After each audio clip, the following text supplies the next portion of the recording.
Vertrauen in Allah SWT 1. In einem Hadith, der in Jami at-Tirmidhi Nummer 2344 zu finden ist, wies der heilige Prophet Muhammad, Friede und Segen seien auf ihm, darauf hin, dass Allah, der Erhabene, für die Menschen sorgen würde, wenn sie wirklich auf ihn vertrauen würden, so wie er für die Vögel sorgt. Sie verlassen ihre Nester morgens hungrig und kehren abends zufrieden zurück. Wahres Vertrauen in Allah, den Erhabenen, ist etwas, das man im Herzen fühlt, aber durch die Glieder bewiesen wird. Das heißt, wenn man Allah, dem Erhabenen, aufrichtig gehorcht, indem man seine Gebote befolgt, seine Verbote missachtet und seinem Schicksal gemäß den Überlieferungen des heiligen Propheten Muhammad, Friede und Segen seien auf ihm, mit Geduld entgegentritt. Kapitel 65 at-Talaq, Vers 3. Und wer sich auf Allah verlässt, dem genügt er? Der Aspekt des Vertrauens, der innerlich ist, beinhaltet den festen Glauben, dass nur Allah, der Erhabene, einem nützliche Dinge geben und einen vor schädlichen Dingen schützen kann, sowohl in weltlichen als auch in religiösen Angelegenheiten. Ein Muslim versteht, dass die Quelle des Gebens, Zurückhaltens, Schädigens oder Profitierens niemand anderes als Allah, der Erhabene, ist. Ein Muslim glaubt wirklich, dass alles, was in seinem Leben geschieht und was Allah, der Erhabene, allein entscheidet, für alle Beteiligten das Beste ist, auch wenn dies für ihn und andere nicht offensichtlich ist. Kapitel 2 Al-Baqarah, Vers 216. Aber vielleicht hasst ihr etwas und es ist gut für euch, und vielleicht liebt ihr etwas und es ist schlecht für euch. Und Allah weiß es, ihr aber wisst es nicht. Es ist wichtig zu beachten, dass wahres Vertrauen in Allah, den Erhabenen, nicht bedeutet, dass man auf die Mittel verzichten sollte, die Allah, der Erhabene, bereitgestellt hat, wie etwa Medizin.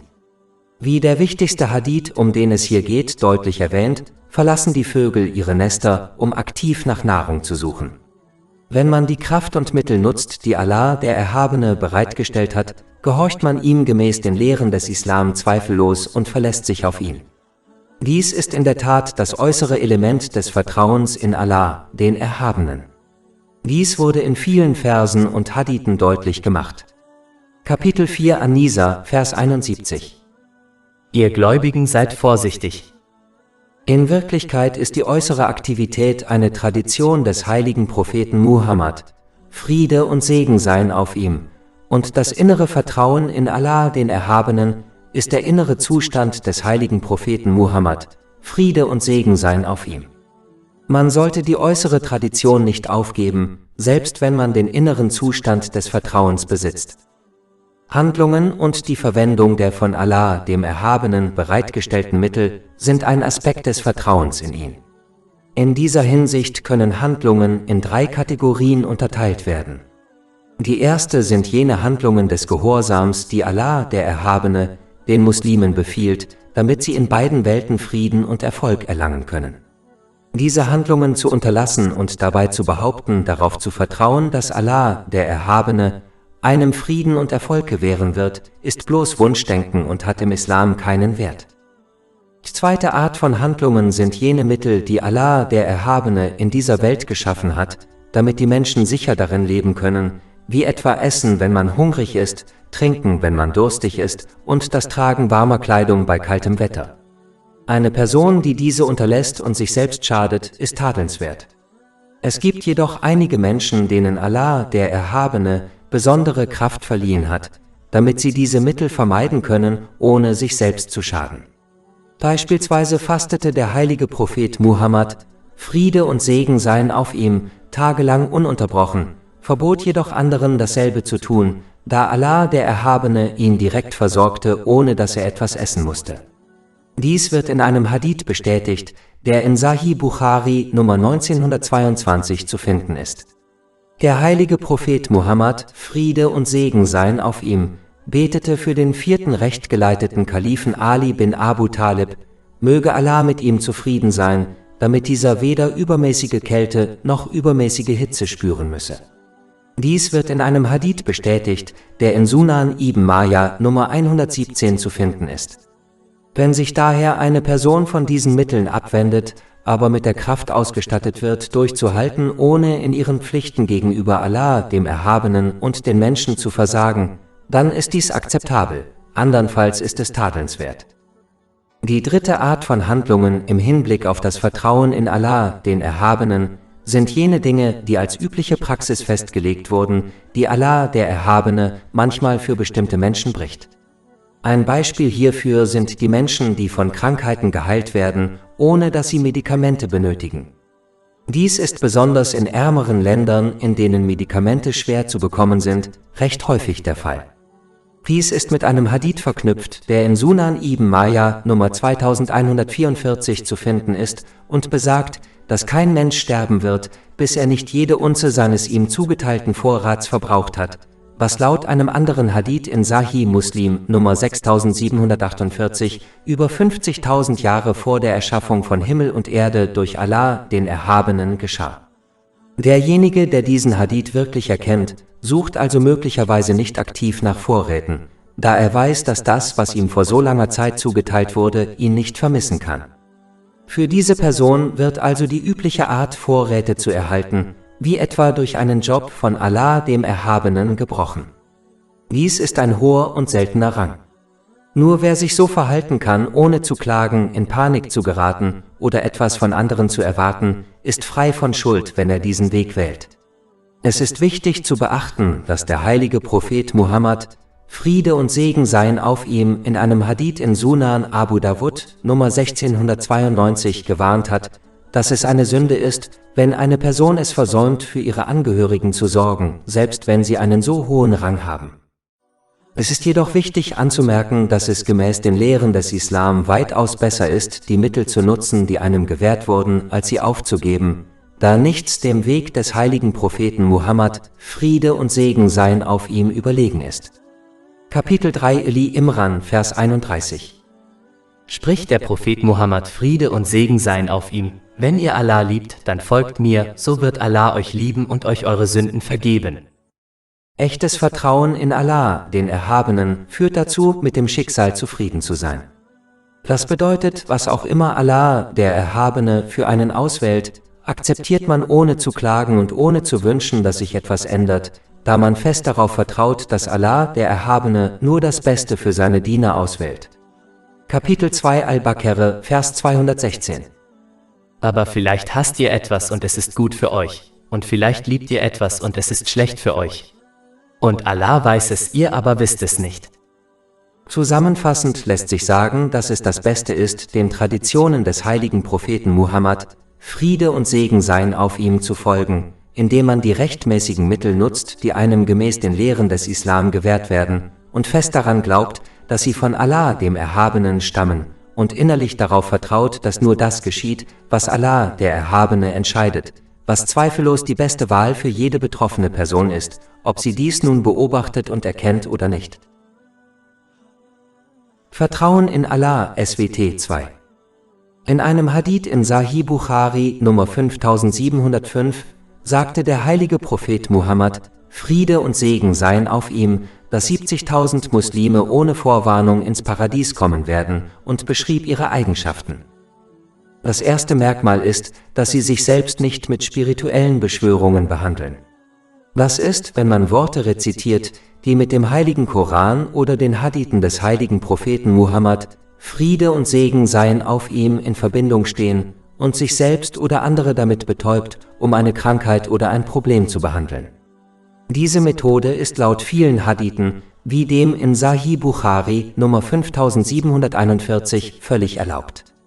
Die verbotene Art ist, wenn man satanische Worte verwendet. Obwohl erlaubte Beschwörungen leider zulässig sind, vertiefen sich manche Muslime so sehr in sie und hängen so an ihnen, dass sie sich mehr auf sie verlassen und mehr auf sie vertrauen als auf Allah, den Erhabenen. Das heißt, sie tun fast so, als würden sie nur geheilt, wenn sie eine Beschwörung durchführen, als ob die Kraft zur Heilung darin läge. Dieser Glaube widerspricht dem wahren Vertrauen in Allah, den Erhabenen, denn in Wirklichkeit ist Allah, der Erhabene, allein die Quelle von allem. Er heilt nur einige Menschen durch Mittel wie konventionelle Medizin oder Beschwörungen.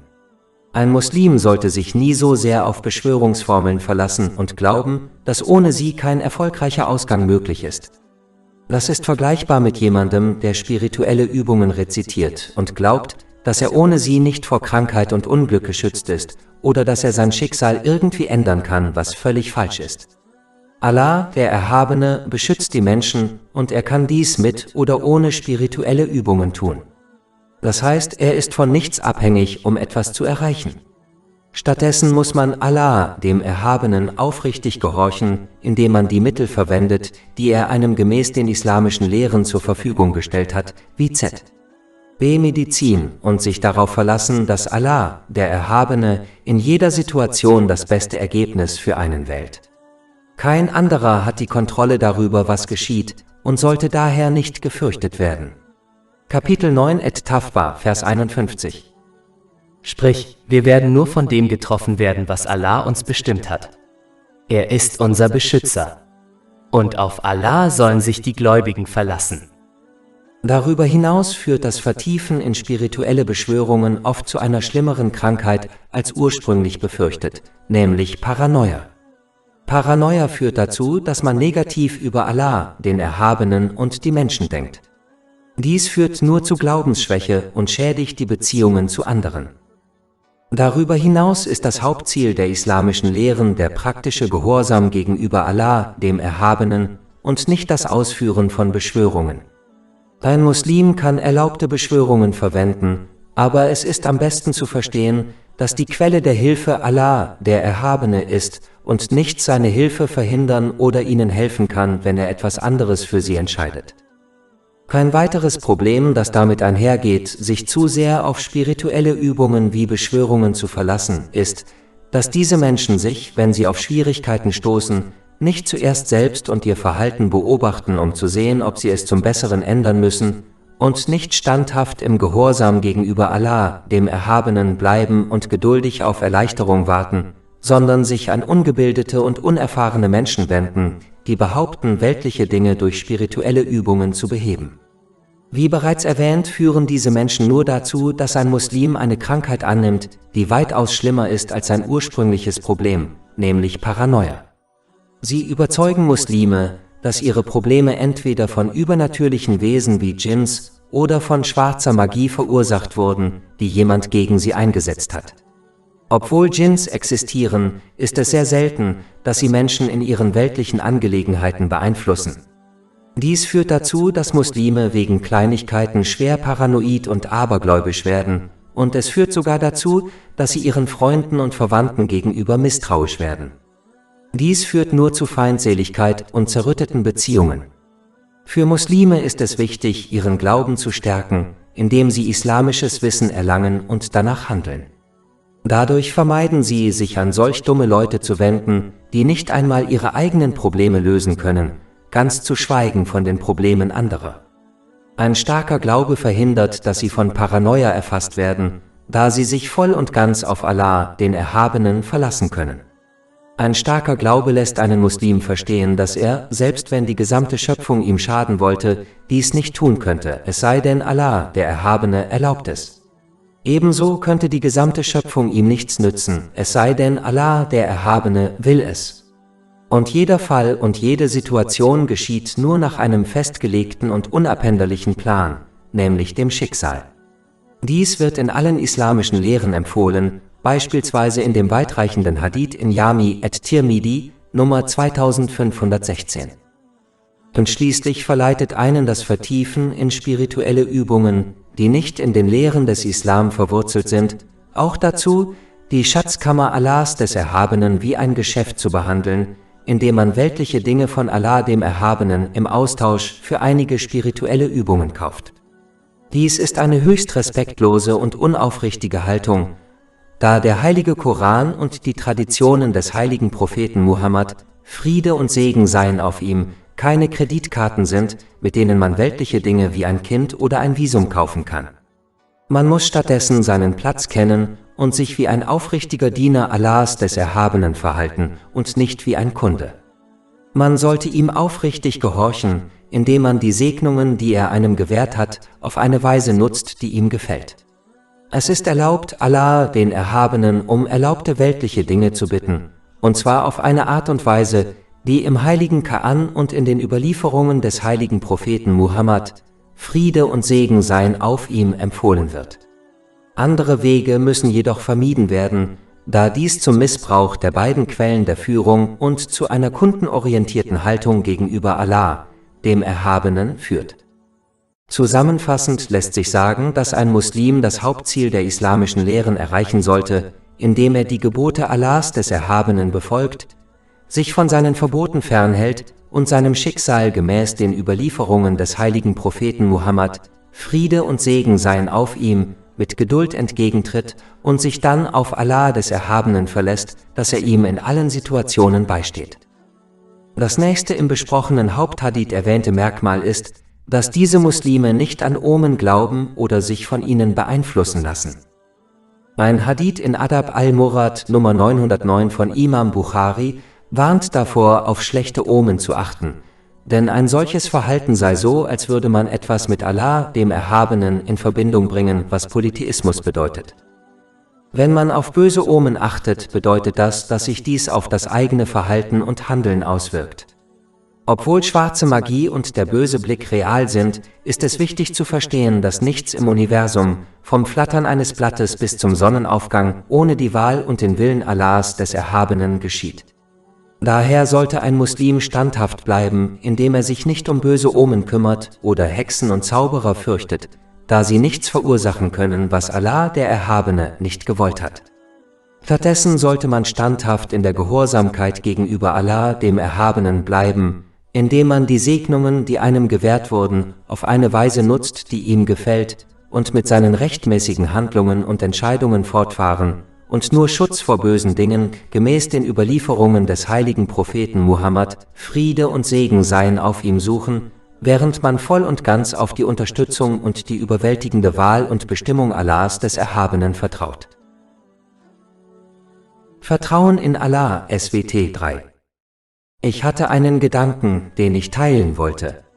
Es ist wichtig, dass Muslime fest daran glauben, dass sie nichts, was sie für Allah, den Erhabenen, aufgeben, wirklich vermissen werden, egal ob es unerlaubt oder erlaubt, aber unnötig ist. Man sollte nicht auf die Einflüsterungen des Teufels hereinfallen und etwas anderes glauben, denn er hat es sich zur Aufgabe gemacht, die Menschen in die Irre zu führen. Wenn beispielsweise ein Muslim dazu inspiriert wird, Almosen zu spenden, warnt ihn der Teufel schnell und macht ihm Angst mit Armut, was in vielen Fällen dazu führt, dass ein Muslim seine Meinung ändert, obwohl er fest davon überzeugt ist, dass er nicht arm wird, wenn er einen Teil seines Vermögens spendet. Kapitel 2 Al-Baqarah, Vers 268. Satan droht euch mit Armut und befiehlt euch zur Unmoral, während Allah euch seine Vergebung und Huld verspricht. Und Allah ist allumfassend und allwissend. Ein Muslim sollte nach der anderen Hälfte dieses Verses handeln und stattdessen darauf vertrauen, dass Allah, der Erhabene, das, was sie um seinetwillen aufgeben, durch etwas viel Besseres ersetzen wird. Diejenigen, die dies erlebt haben, kennen die Wahrheit dieser Aussage, aber diejenigen, die dies nicht erlebt haben, müssen die Geschichte noch einmal betrachten und beobachten, wie diejenigen, die Dinge um Allahs, des Erhabenen, aufgaben, in beiden Welten erfolgreich waren. Zum Beispiel gab der Enkel des heiligen Propheten Muhammad, Friede und Segen seien auf ihm, nämlich Imam Hasan bin Ali, möge Allah mit ihm zufrieden sein, seine Autorität auf, um Allahs des Erhabenen Willen das Leben unzähliger Menschen zu retten. Seine Tat war tatsächlich in einem Hadith prophezeit worden, der in Sahih Bukhari Nummer 3629 zu finden ist. Im Gegenzug gewährte ihm Allah, der Erhabene, Segnungen und Belohnungen, die weit über jede Autoritätsposition hinausgingen, die ihm zuteil werden konnte. So wurde er beispielsweise in einem Hadith, der in Jami at-Tirmidhi Nummer 3768 zu finden ist, zum Anführer der Jugend des Paradieses erklärt. Es ist, als hätte er die Führung in dieser Welt aufgegeben, und ihm wäre in der nächsten Welt eine größere Autorität zugesprochen worden. Solange ein Muslim in seinem Handeln aufrichtig ist, wird Allah, der Erhabene, das, was er um seinetwillen aufgibt, durch etwas viel Besseres ersetzen. Kapitel 2 Al-Baqarah, Vers 245.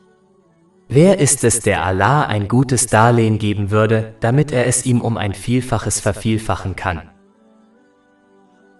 Vertrauen in Allah, SWT 4. Ich hatte einen Gedanken, den ich teilen wollte. Es ist seltsam, wie manche Muslime eine Haltung angenommen haben, bei der sie das Vertrauen auf Allah, den Erhabenen, als Ausrede dafür verwenden, in Angelegenheiten faul zu sein, die ihren Wünschen zuwiderlaufen. Wenn diesen Muslimen beispielsweise gesagt wird, sie sollen sich islamisches Wissen aneignen und danach handeln, damit sie Allah, dem Erhabenen, richtig gehorchen, indem sie seine Gebote befolgen, seine Verbote missachten und dem Schicksal mit Geduld entgegentreten, antworten sie kühn, dass Allah, der Erhabene, allbarmherzig und allverzeihend ist, und sie hoffen, dass er ihnen vergibt, auch wenn sie sich nicht bemühen, ihm zu gehorchen. Obwohl Allah, der Erhabene, allbarmherzig und allverzeihend ist, hat er in diesem Universum ein System geschaffen, das von einem verlangt zu handeln, wenn man Erfolg haben möchte. Und wenn sie sich der göttlichen Eigenschaften der Barmherzigkeit und Vergebung so sicher sind, warum vertrauen sie dann nicht in gleichem Maße auf seine göttliche Eigenschaft, der Versorger zu sein? Gemeint ist damit derjenige, der die Versorgung der gesamten Schöpfung über 50.000 Jahre vor der Erschaffung von Himmel und Erde sichergestellt hat. Dies wird in einem Hadith bestätigt, der in Sahih Muslim Nummer 6748 zu finden ist. Warum entspannen Sie sich nicht zu Hause, ohne Sozialleistungen zu beantragen oder durch Arbeit Geld zu verdienen, um Ihren Unterhalt zu erhalten, und verlassen sich einfach auf Allah, den Erhabenen, der für Sie sorgt, so wie Sie auf seine Vergebung vertrauen, ohne danach zu streben? Diese Rosinenpickerei beweist Ihre Faulheit und Ihre wirklich falsche Absicht. Sie verlassen sich überhaupt nicht auf Allah, den Erhabenen. Diese Einstellung muss sich ändern, bevor die eigene Zeit gekommen ist, damit man stattdessen Allah, dem Erhabenen, aktiv gehorcht und innerlich auf seine Vergebung und Barmherzigkeit vertraut. Nur dann wird ein Muslim in beiden Welten wahren Erfolg haben. Vertrauen in Allah, SWT 5. Ich hatte einen Gedanken, den ich teilen wollte. Ich dachte über ein weit verbreitetes Problem unter Muslimen nach. Wenn manche in Schwierigkeiten geraten, wenden sie sich, anstatt zunächst sich selbst und ihr Verhalten zu beobachten, um zu beurteilen, ob sie sich zum Besseren ändern müssen, und in der Gehorsamkeit gegenüber Allah, dem Erhabenen, standhaft zu bleiben und geduldig auf Erleichterung zu warten, stattdessen an ungebildete und unerfahrene Menschen, die behaupten, weltliche Dinge mit spirituellen Mitteln zu lösen. Diese Menschen bringen einen Muslim nur dazu, eine Krankheit anzunehmen, die viel schlimmer ist als sein ursprüngliches Problem, nämlich Paranoia. Diese Menschen überzeugen Muslime, dass ihre Probleme entweder von übernatürlichen Wesen wie Dschinns verursacht wurden oder von schwarzer Magie, die jemand gegen sie eingesetzt hat. Obwohl Dschinns existieren, kommt es sehr selten vor, dass sie Menschen in ihren weltlichen Angelegenheiten beeinflussen. Dieser falsche Rat führt dazu, dass Muslime wegen Kleinigkeiten schwer paranoid und abergläubisch werden und sogar ihren Freunden und Verwandten gegenüber misstrauisch werden. Dies führt nur zu Feindseligkeit und zerrütteten Beziehungen. Diese Haltung schadet außerdem dem Glauben an Allah, den Erhabenen, da den Betroffenen häufig Dinge geraten werden, die im heiligen Koran oder in den Überlieferungen des heiligen Propheten Muhammad, Friede und Segen seien auf ihm, nicht empfohlen werden. Für Muslime ist es wichtig, ihren Glauben zu stärken, indem sie islamisches Wissen erlangen und danach handeln. Dadurch vermeiden sie, sich an solche dummen Leute zu wenden, die nicht einmal ihre eigenen Probleme lösen können, geschweige denn die Probleme anderer. Ein starker Glaube verhindert, dass sie von Paranoia erfasst werden, da sie sich in allen Situationen voll und ganz auf Allah, den Erhabenen, verlassen können. Ein starker Glaube ermöglicht es einem Muslim zu verstehen, dass er, selbst wenn die gesamte Schöpfung ihm schaden wollte, dies nicht tun könnte, es sei denn Allah, der Erhabene, erlaubt es. Ebenso kann die gesamte Schöpfung ihm nicht nützen, es sei denn Allah, der Erhabene, will es. Und jeder Fall und jede Situation geschieht nur nach einem festgelegten und unabänderlichen Plan, nämlich dem Schicksal. Dies wird im gesamten heiligen Koran und in den Hadithen des heiligen Propheten Muhammad, Friede und Segen seien auf ihm, empfohlen, wie zum Beispiel im weitreichenden Hadith in Jami at-Tirmidhi Nummer 2516. Zusammenfassend lässt sich sagen, dass ein Muslim, wenn er auf ein Problem stößt, zuerst sein eigenes Verhalten beurteilen und es bei Bedarf korrigieren sollte. Anschließend sollte er Allah, dem Erhabenen, gehorsam bleiben, indem er seine Gebote befolgt, seine Verbote missachtet und seinem Schicksal mit Geduld entgegensieht. Außerdem sollte er weitere Probleme in Form von Paranoia vermeiden, indem er Menschen meidet, die behaupten, weltliche Probleme auf spirituelle Weise zu lösen. Vertrauen in Allah, SWT 6. Ich hatte einen Gedanken, den ich teilen wollte. Muslime fragen sich oft, wie sie ihr Vertrauen in Allah, den Erhabenen, aufbauen und stärken können, insbesondere in schwierigen Zeiten. Eine der wichtigsten Möglichkeiten, dies zu tun, ist der aufrichtige Gehorsam gegenüber Allah, dem Erhabenen, indem man seine Gebote befolgt, seine Verbote missachtet und dem Schicksal mit Geduld entgegentritt. Denn wer Allah, dem Erhabenen, ungehorsam ist, wird immer glauben, dass Allah, der Erhabene, ihm nicht helfen wird, was wiederum sein Vertrauen in ihn schwächt. Der gehorsame Muslim hingegen wird fest daran glauben, dass Allah, der Erhabene, ihm in der Not definitiv antworten wird, wenn er seine Pflichten erfüllt hat, was wiederum sein Vertrauen in Allah, den Erhabenen, stärkt. Darüber hinaus weist ein Hadith in Sahih Bukhari Nummer 7405 darauf hin, dass Allah, der Erhabene, einer Person entsprechend ihrer Wahrnehmung von ihm antwortet. Die ungehorsame Person wird aufgrund ihres Ungehorsams immer negative Gedanken über Allah, den Erhabenen, haben. Ein gehorsamer Muslim hingegen wird aufgrund seines Gehorsams immer positive Gedanken über Allah, den Erhabenen, haben. Diese Denkweise kann das Vertrauen eines Muslims in Allah, den Erhabenen, schwächen oder stärken. Der gehorsame Muslim vertraut darauf, dass sein Geschäftspartner dasselbe tun wird, wenn er seinen Teil eines Geschäftsvertrags erfüllt. Ebenso vertraut ein gehorsamer Muslim darauf, dass Allah, der Erhabene, seine Versprechen erfüllen wird, indem er ihm durch die Gnade Allahs, des Erhabenen, sein ganzes Leben lang beisteht, insbesondere in schwierigen Zeiten. Derjenige hingegen, der seinen Teil eines Geschäftsvertrags nicht erfüllt, würde nicht darauf vertrauen oder hoffen, dass sein Geschäftspartner seinen Teil erfüllt. Ebenso würde ein ungehorsamer Mensch nicht darauf vertrauen, dass Allah, der Erhabene, ihm beistehen würde, wenn er seinen Pflichten nicht nachkommt. Abschließend lässt sich sagen, dass Vertrauen in Allah, den Erhabenen, direkt mit seinem Gehorsam verbunden ist. Je gehorsamer jemand ist, desto mehr wird er ihm vertrauen. Je weniger gehorsam jemand ist, desto weniger wird er ihm vertrauen. Vertrauen in Allah, SWT 7.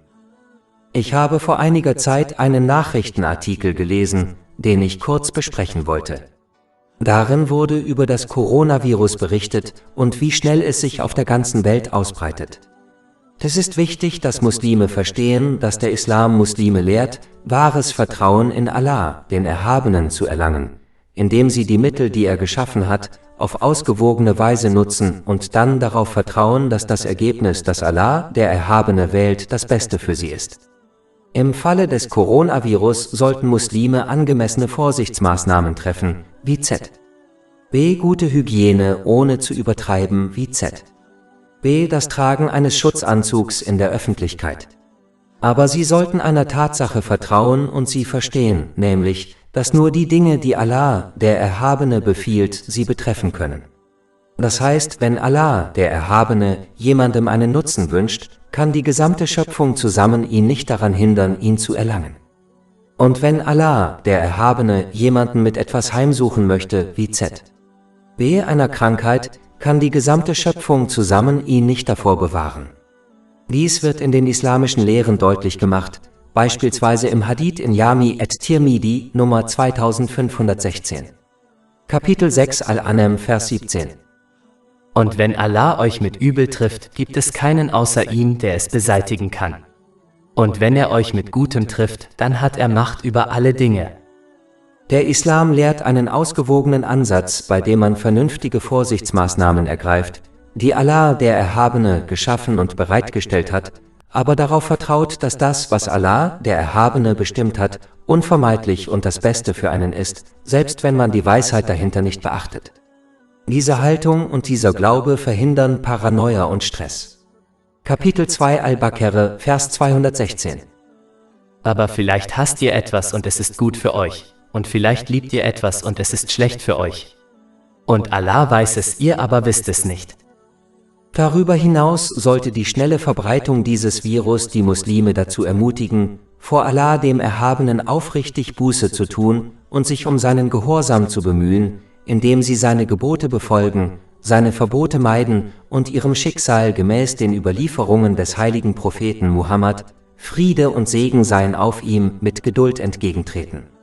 Und sie sollten insbesondere ihrer Pflicht nachkommen, nach Maßgabe ihres Wissens gütig das Gute zu gebieten und das Böse zu verbieten.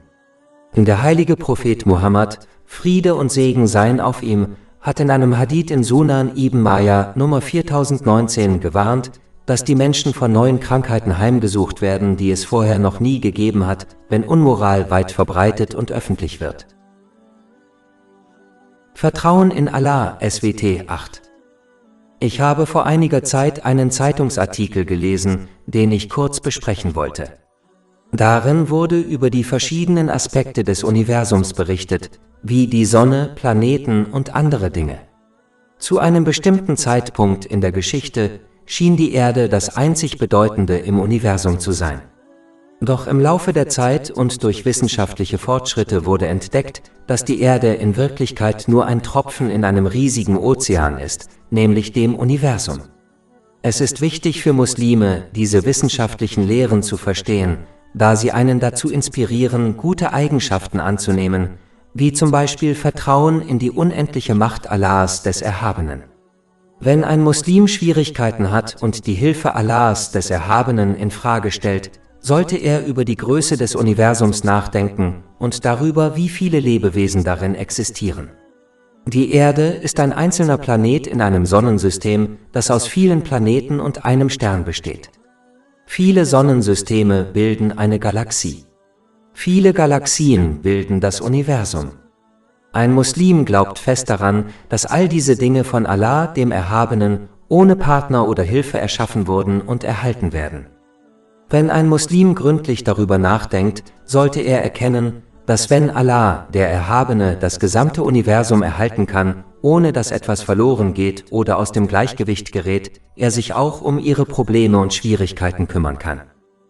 Die Versorgung ist etwas, worüber sich die Menschen oft Sorgen machen, und in manchen Fällen treibt dieser Stress sie sogar dazu, sich aus illegalen Quellen zu versorgen.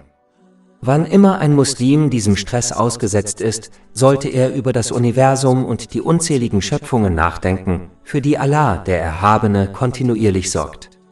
Wenn er dies tut, warum sollte man dann vermuten, dass er nicht für eine Person sorgt, die nur wenige Dinge zum Überleben braucht? Wenn man bei Schwierigkeiten einen Schritt zurücktritt und diese Fakten bewertet, ist dies eine hervorragende Möglichkeit, Stress abzubauen und das eigene Vertrauen in Allah, den Erhabenen, zu stärken. Lehren finden sich im heiligen Koran und in den Überlieferungen des heiligen Propheten Muhammad, Friede und Segen seien auf ihm, wie zum Beispiel das Versprechen Allahs des Erhabenen, die Schöpfung kontinuierlich zu versorgen. Kapitel 29 Al-Ankabut, Vers 60. Und wie viele Geschöpfe tragen ihre eigene Versorgung nicht bei sich? Allah sorgt für sie und für euch. Doch die Wahrheit dieser Lehren findet sich auch in der Schöpfung, wie etwa im Universum. Kapitel 3 Eli Imran, Vers 190. Wahrlich, in der Erschaffung der Himmel und der Erde und im Wechsel von Nacht und Tag liegen Zeichen für die Verständigen. Daher ist es für Muslime wichtig, zunächst die Lehren der Heiligen Schriften zu lernen und danach zu handeln und dann über die Schöpfung nachzudenken. Dies wird zur Stärkung des eigenen Glaubens führen, was auch die Stärkung des eigenen Vertrauens in Allah, den Erhabenen, einschließt. Vertrauen in Allah, SWT 9. Der heilige Prophet Muhammad, Friede und Segen seien auf ihm, wies in einem Hadith in Jami at-Tirmidhi Nummer 2516 auf die unendliche und absolute Macht und Autorität Allahs des Erhabenen hin. Dieser Hadith weist darauf hin, dass die gesamte Schöpfung einem Menschen nicht nützen kann, wenn Allah, der Erhabene, dies nicht wünscht. Ebenso könnte die gesamte Schöpfung zusammen niemandem schaden, wenn Allah, der Erhabene, dies nicht wünscht. Dies bedeutet, dass im Universum nur das geschieht, was Allah, der Erhabene, entscheidet. Es ist wichtig zu beachten, dass dieser Rat nicht bedeutet, dass man auf die Verwendung von Mitteln wie Medikamenten verzichten sollte, sondern dass man die Mittel verwenden kann, da sie von niemand anderem als Allah, dem Erhabenen, geschaffen wurden. Man muss jedoch verstehen, dass Allah, der Erhabene, der Einzige ist, der über den Ausgang aller Dinge entscheidet. Beispielsweise gibt es viele Kranke, die Medikamente nehmen und von ihrer Krankheit genesen. Aber es gibt auch andere, die Medikamente nehmen und nicht genesen. Dies weist darauf hin, dass ein anderer Faktor über das Endergebnis entscheidet, nämlich der Wille Allahs, des Erhabenen. Kapitel 9 Et-Tawba, Vers 51. Sprich, wir werden niemals geschlagen werden, außer durch das, was Allah uns bestimmt hat. Wer das versteht, weiß, dass alles, was ihn betraf, nicht hätte vermieden werden können. Und dass die Dinge, die ihm fehlten, nie hätten erreicht werden können. Es ist wichtig zu beachten, dass man, egal wie das Endergebnis ausfällt, geduldig bleiben und aufrichtig glauben sollte, dass Allah, der Erhabene, das Beste für einen Menschen gewählt hat, auch wenn man die Weisheit hinter dem Ergebnis nicht erkennt, auch wenn man es nicht möchte. Kapitel 2 Al-Baqarah, Vers 216. Aber vielleicht hasst ihr etwas und es ist gut für euch, und vielleicht liebt ihr etwas und es ist schlecht für euch. Und Allah weiß es, ihr aber wisst es nicht. Wenn man diese Wahrheit wirklich versteht, hört man auf, sich auf die Schöpfung zu verlassen, da man weiß, dass diese einem weder Schaden noch Nutzen bringen kann. Stattdessen wendet man sich Allah, dem Erhabenen, zu und sucht seine Unterstützung und seinen Schutz durch aufrichtigen Gehorsam, indem man seine Gebote befolgt, seine Verbote ignoriert und seinem Schicksal mit Geduld entgegentritt. Dies führt einen Muslim dazu, auf Allah, den Erhabenen, zu vertrauen. Es ermutigt einen auch, nur Allah, den Erhabenen, zu fürchten, da man weiß, dass die Schöpfung einem ohne den Willen Allahs, des Erhabenen, nicht schaden kann. Zu erkennen, dass alle Dinge, die im eigenen Leben und im Universum geschehen, von Allah, dem Erhabenen, stammen, ist Teil des Verständnisses der Einheit Allahs, des Erhabenen. Dies ist ein Thema, das kein Ende hat und über den oberflächlichen Glauben hinausgeht, dass es niemanden gibt, der der Anbetung würdig ist, außer Allah, dem Erhabenen. Wenn dies im Herzen verankert ist, dann hoffen sie nur auf Allah, den Erhabenen, und wissen, dass er der Einzige ist, der ihnen helfen kann. Sie werden sich nur Allah, dem Erhabenen, in allen Aspekten ihres Lebens unterwerfen und gehorchen. In Wirklichkeit gehorcht eine Person einem anderen nur, um Schutz vor Schaden zu erhalten oder einen Nutzen zu erlangen. Nur Allah, der Erhabene, kann dies gewähren, daher verdient nur er, dass man ihm gehorcht und ihn anbetet. Wenn jemand den Gehorsam eines anderen dem Gehorsam Allahs, des Erhabenen, vorzieht, zeigt dies, dass er glaubt, dass dieser andere ihm irgendeinen Nutzen bringen oder ihn vor Schaden schützen kann. Dies ist ein Zeichen der Schwäche seines Glaubens. Die Quelle aller Dinge, die geschehen, ist Allah, der Erhabene, also sollten Muslime nur ihm gehorchen. Kapitel 35 Fatir, Vers 2. Was auch immer Allah den Menschen an Barmherzigkeit gewährt, niemand kann es zurückhalten, und was auch immer er zurückhält, niemand kann es danach freigeben. Es ist wichtig zu beachten, dass der Gehorsam gegenüber einer Person, die den Gehorsam gegenüber Allah, dem Erhabenen, fördert, in Wirklichkeit der Gehorsam gegenüber Allah, dem Erhabenen, ist. Zum Beispiel der Gehorsam gegenüber dem heiligen Propheten Muhammad, Friede und Segen seien auf ihm. Kapitel 4 An-Nisa, Vers 80. Wer dem Gesandten gehorcht, hat Allah gehorcht. Oltre 400 E-Book, Audiolibri, infografische Podcast e-Blog gratuiti disponibili sul nostro sito web www.shakepot.com